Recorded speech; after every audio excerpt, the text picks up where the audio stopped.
bonsoir. Ce soir, c'est Mamie qui raconte l'histoire de Drago.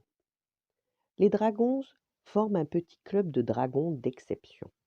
Ils sont les plus beaux, les plus forts, les plus intelligents et crachent des flammes comme personne. Tout le monde rêverait d'être comme eux. Du moins, c'est ce que les dragons pensent. C'est ce que pense aussi le jeune Drago, qui les regarde avec envie. Il n'a pas d'amis, il se sent bien seul. Si seulement il pouvait devenir un dragon lui aussi. Malheureusement, les dragons sont plutôt sélectifs. N'importe qui ne peut pas entrer dans leur petit club très très fermé. Aussi, quand Drago se présente à eux en espérant les rejoindre, les dragons se plissent le nez. Pouh s'exclame l'un d'eux quand Drago crache du feu. Quelle mauvaise haleine! Drago est vexé, mais il est motivé. Il est prêt à tout pour devenir l'ami des dragons. Il se rend donc dans un magasin spécialisé dans les dragons. Bonjour, dit-il au vendeur, je voudrais des pastilles à la menthe pour avoir meilleure haleine. Le vendeur est surpris. Un dragon à la laine de menthe fraîche, ça ne s'est jamais vu. Mais après tout, le client est roi. Il appelle son fils, un petit dragon de l'âge de Drago, et l'envoie au fond du magasin chercher des pastilles de menthe ultra fraîches pour Drago, qui repart tout content. Le lendemain, Drago retourne voir les dragons dans un nuage de menthe fraîche. Qu'est-ce qui cocotte ainsi s'exclame un dragon. Drago n'est pas très content, mais il se félicite au moins, il n'a pas mauvaise haleine. Et pour impressionner les dragons, il ouvre sa gueule et crache de toutes ses forces. Malédiction! La menthe fraîche est si fraîche que Drago ne crache plus de flamme du tout. Il a beau s'époumoner, c'est à peine si une étincelle jaillit de sa bouche. Ridicule! Ricane un dragon. Aussitôt Drago court au magasin. Donnez-moi quelque chose pour cracher des grandes flammes, supplie-t-il. Même des flammes qui sentent très mauvais. Le vendeur s'étonne de ce revirement, mais se félicite que ce dragonneau revienne à la raison. Il appelle son jeune fils pour l'envoyer fouiller les étagères à l'arrière du magasin. Quelques minutes plus tard, celui-ci revient avec une bombe de gaz inflammable qu'il tend à Drago avec un timide sourire. Attention, prévient le vendeur, c'est un produit dangereux, à ne pas laisser traîner entre toutes les pattes. Lorsque Drago retrouve les dragons un peu plus tard, il crache des flammes si énormes que les membres du club semblent un peu impressionnés. Enfin, pas tant que ça, car déjà l'un d'eux saisit une occasion de le critiquer.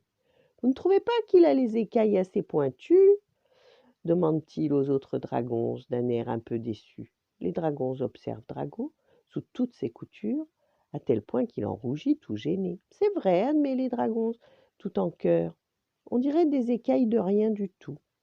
Drago est stupéfait. Il regarde ses écailles et ne voit pas ce qu'on leur reproche. Elles sont belles, vertes et pointues.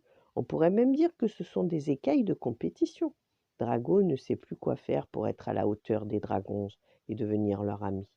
Le cœur lourd, il se dirige à pas lents vers le magasin spécialisé dans les dragons. Le vendeur n'est pas là, c'est son fils qui l'accueille.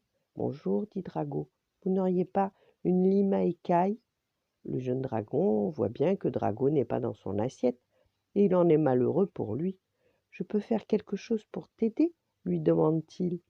Drago le regarde. Tu trouves que mes écailles ne sont pas assez pointues, toi? Pas assez pointues, mais on dirait des écailles de compétition. Drago le remercie d'un sourire et repart avec sa lime à écailles. Il rentre chez lui, entreprend de se limer les écailles une à une patiemment. Qu'est-ce qu'on ne ferait pas pour intégrer le fameux club des dragons? Le soir venu, ses écailles sont si pointues qu'il se sent un autre dragon. Il se présente devant les dragons qui hochent la tête satisfait. C'est bien, admet-il en s'envolant. Viens donc te balader avec nous. Drago ne se sent plus de joie. Les dragons l'acceptent enfin comme ami. Heureux, il déploie ses ailes, s'apprêtant à les rejoindre, mais aussitôt, un dragon se tourne la tête et l'arrête du regard.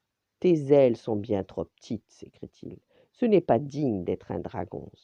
La joie de Drago retombe aussitôt. N'aura-t-il donc jamais le droit d'être un dragon? La queue basse, Drago retourne dans le magasin spécialisé. Bonjour, soupire-t-il en voyant le vendeur. Auriez-vous des rallonges pour mes ailes? Le vendeur le dévisage incrédule. Et puis soudain il s'énerve. De colère, il crache même quelques flammes par le nez. Des rallonges, s'exclame-t-il. Et puis quoi encore? Furieux, il disparaît dans le fond du magasin et en revient avec son jeune fils et une paire de lunettes qui qu'il pose d'office sur le nez de Drago. Des lunettes, s'étonne Drago agacé. Je vous ai demandé des rallonges pour mes ailes. Pas avant que tu aies ouvert les yeux, nom d'un petit dragon, s'énerve le vendeur. Alors Drago ouvre les yeux, et que voit-il devant lui? Le fils du vendeur, un jeune dragon qui ne demande qu'à devenir son ami. Soudain il se met à rire. Tu n'es pas un dragon, toi, lui demande-t-il. Certainement pas. Tu ne veux pas être le plus beau, le plus fort, le plus intelligent. Oh, quel ennui! Et tu voudrais être mon ami? Bien sûr. Cette fois-ci, Drago comprend. Au moins, ce dragon-là l'apprécie pour ce qu'il est vraiment. Alors, il éclate de rire en crachant des flammes immenses. Oh, qu'il est bon d'avoir trouvé un ami. Voilà. Bonne nuit, faites de beaux rêves et à demain.